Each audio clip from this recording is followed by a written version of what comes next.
Welcome back to the Clubhouse Clinic where healthcare becomes human again.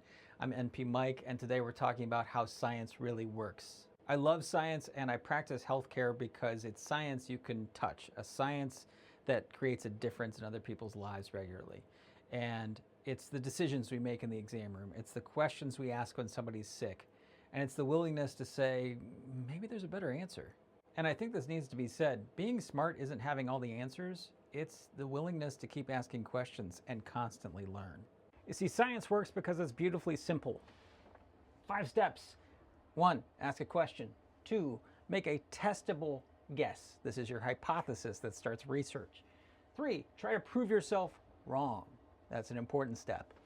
And if you're right, you find out that your hypothesis is right, you share your results to have others poke holes in it so they can try and prove you wrong as well. Step 5 is essential. Repeat, repeat, repeat. It's not glamorous, but it works because it's being wrong on the way to being right. An example you never asked for, hypothesis. Coffee in my 40s makes me go to the bathroom within 30 minutes. That's my question. I've tested it multiple times. It always seems to be right. Science wins. And I think something that a lot of people need to understand in this day and age, especially news outlets, is that one study, one flashy study, doesn't change medicine overnight. Good research is well designed, it's peer reviewed, it's replicated over and over, and it's transparent. So one study saying something that's really headline worthy really doesn't deserve a parade. Medicine doesn't change overnight. It shouldn't. Hot takes travel fast. Evidence takes its time.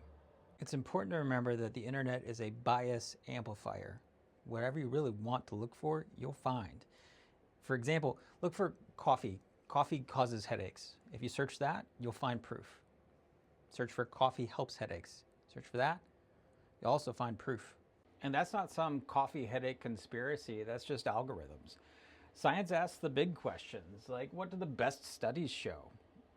Across time, across different groups, using different methods. It's a slow process, but it's an honest process. Because with the coffee example, sometimes caffeine helps headaches. Sometimes it makes them worse. It depends. And that uncertainty isn't failure. It's honesty. Part of my job and what I'm trying to accomplish here, and something that I really love, is translating research into real plain English and how it actually applies to you. Because good care means being willing to change our minds when better evidence shows up, and also helping you understand why. This is what I do when I see a health claim. I treat single studies as just conversation starters. I check the source because journals are better than random blogs, even my own.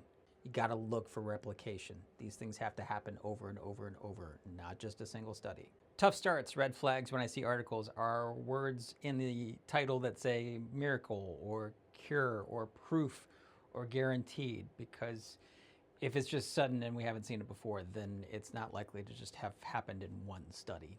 But I think the most important thing I do when I see articles and research is I mind my bias. If it's confirming something you already believe, it really requires more skepticism than what you're giving it.